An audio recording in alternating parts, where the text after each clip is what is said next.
Magandang araw sa ating lahat. Ito may ginawa tayo isang rice cooker. Problema nito, automatic daw na wawalan ng power kahit hindi pa naluluto yung sinaing. Ayan, unplug natin.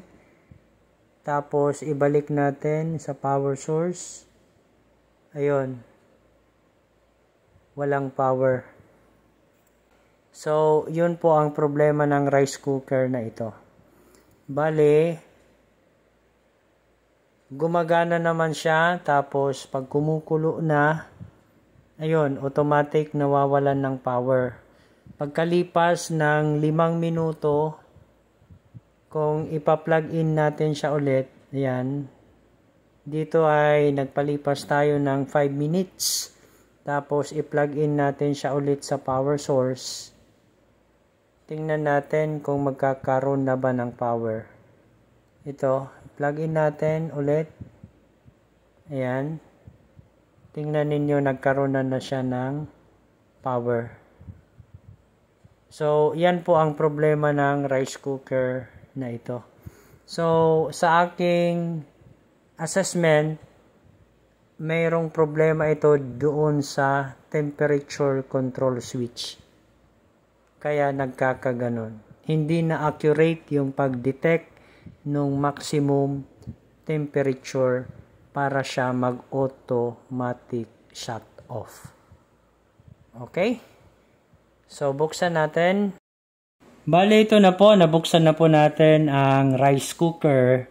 Dito ipapakita ko sa inyo ano yung part ng rice cooker na nagiging dahilan kung bakit automatic nawawalan ng power ang rice cooker kahit hindi pa naluluto yung sinaing.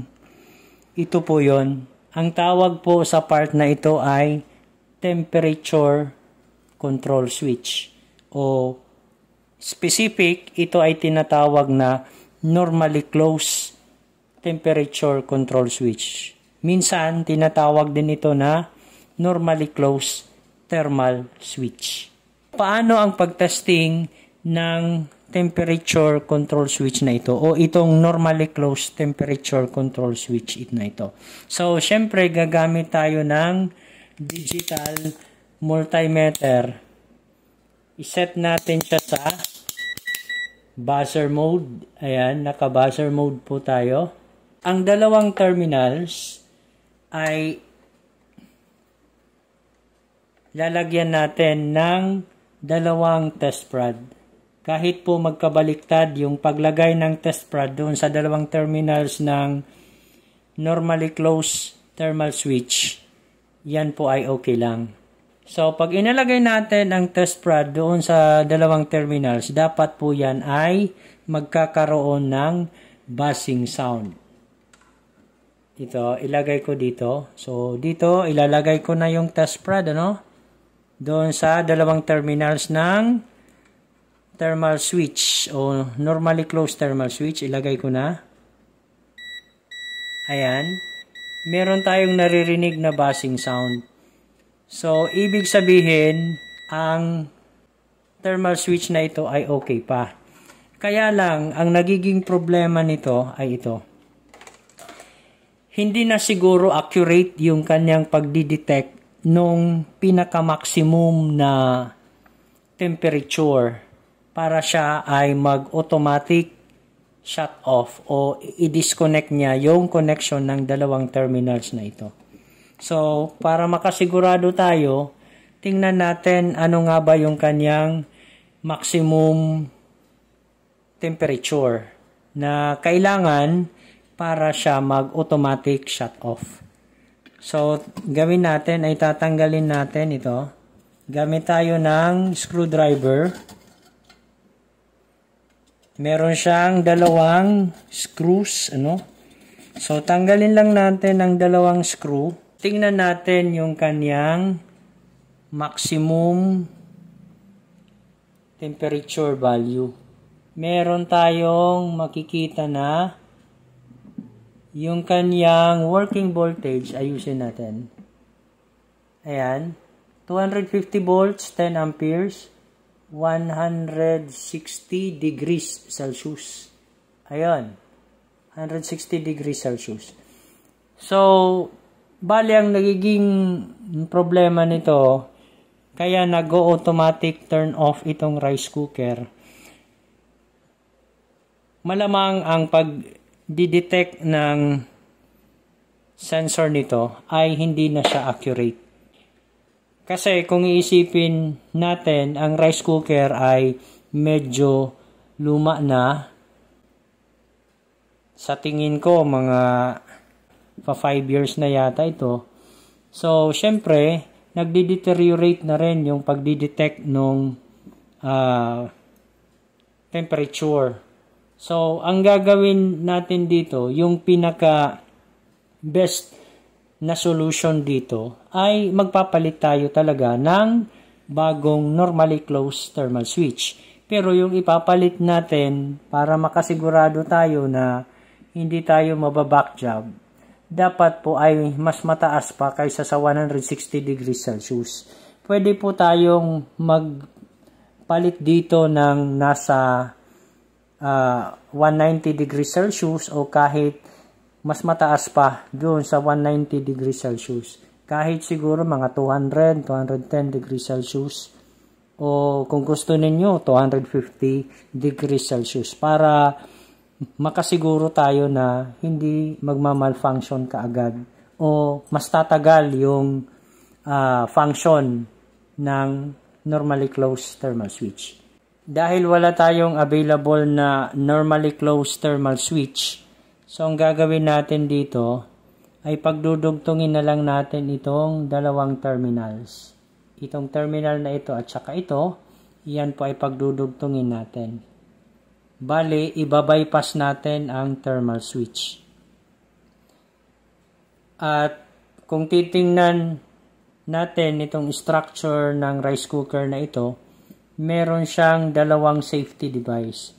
Ito ay isa sa mga safety device at saka yung ikalawa ay thermal fuse.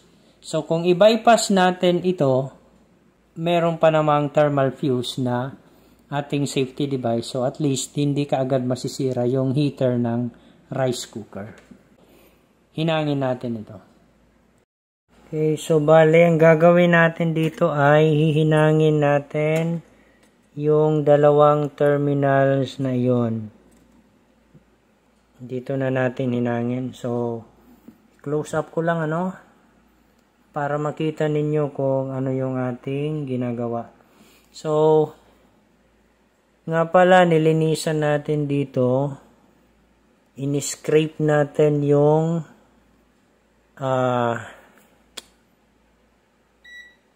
medyo madumi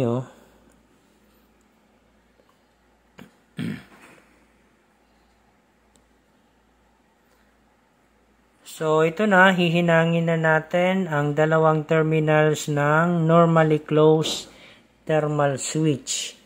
Ginawa natin dito ay ginamitan natin ito ng file. Bali, ito po yung ginamit natin, ito. Tapos,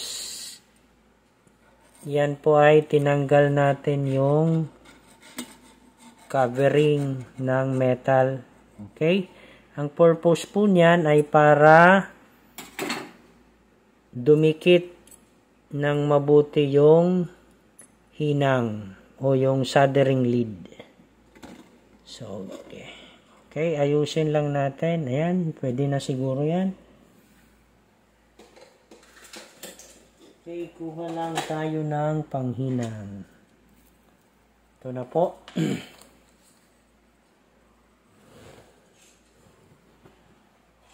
Okay, gamit tayo ng soldering iron. Tapos, ang soldering iron ay yan. Maliwanag na, Hinangan natin o lagyan natin yan ng hinang. Initin muna yung metal tapos ilagay na yung soldering lead. Dapat po ay didikit yung soldering lead doon. Kung hindi dumikit, ayun, kaproblema tayo. Ayan.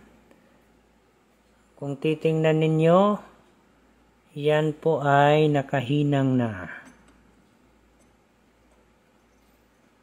Ayusin lang natin. Adjust na lang natin. Yan.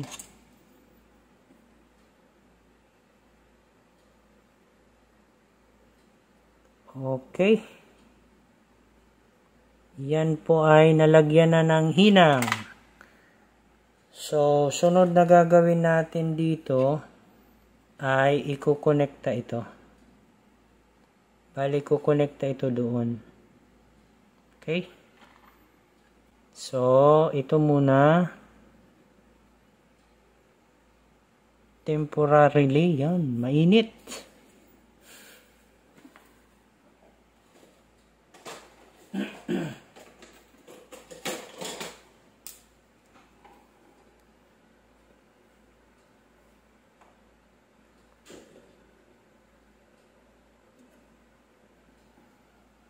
So, ito yung gagawin natin, ano, ito. Gawin natin dyan. Lagyan natin ng wire doon. Okay.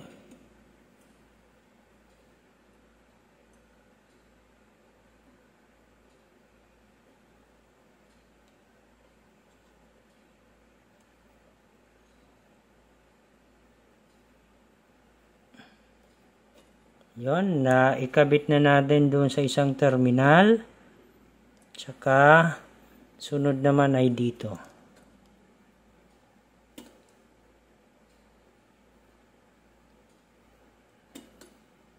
Ulitin ko, ito ay ginagawa lang natin as immediate solution. Pero yung pinaka-the best talaga dito ay magpapalit ng bagong normally closed na thermal switch. Dahil wala tayong ipapalit na thermal switch, kaya iba-bypass natin. Okay, ito po yun. Ayan. Ayusin lang natin yung pagkakahinang. Yun. Bali, ayan na po yung naging output. Okay. Sige.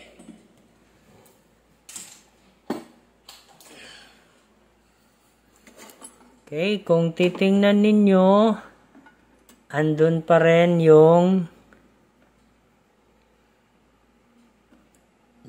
thermal switch. Bali, yung ginawa lang natin dito ay pinagdugtong natin ng permanente ang dalawang terminals na iyon. Ito. Ang purpose po niyan ay para hindi na mag-off yung rice cooker. So, sunod na gagawin natin dito, ibabalik yung screw. Tapos, kabit natin. Testing natin ito. Balik lang natin.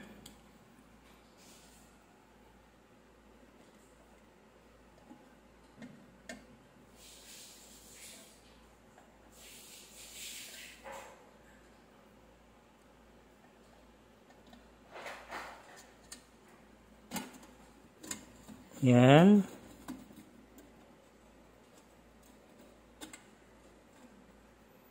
Doon na po. Saan pa ba yung isa? Ito.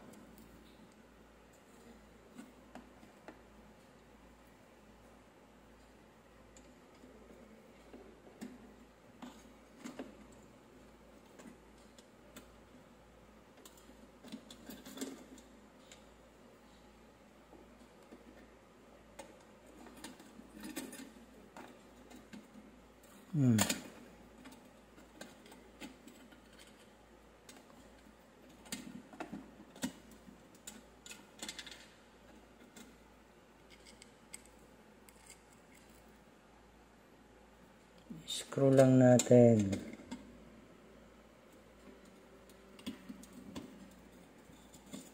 Yun. Kabit na natin ulit yung normally closed thermal switch. So, ulitin ko, yung ginawa lang natin ay pinagdugtong natin ito. Okay. Tapos, ibalik natin ang cover.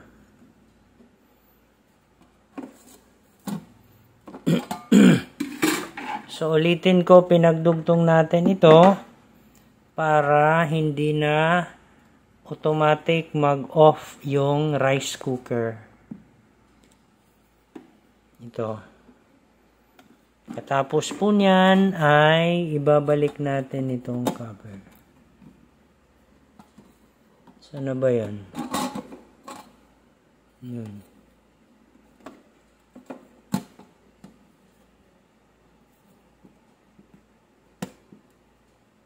Okay. Balik natin ang screw.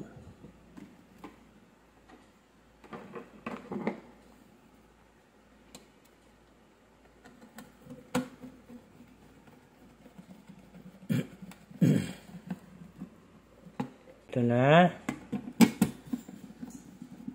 Balik na yung screw.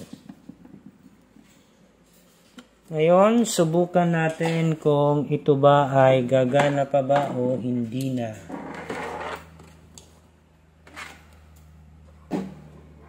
So, ito. Lagay ko na ito dito. Testing natin kung ito pa ay iilaw pa o hindi na. So, ilagay natin yung kanin. Yan. Tapos, plug in natin itong rice cooker. Plug in na natin, ano? Tingnan natin kung iilaw ba yan dito.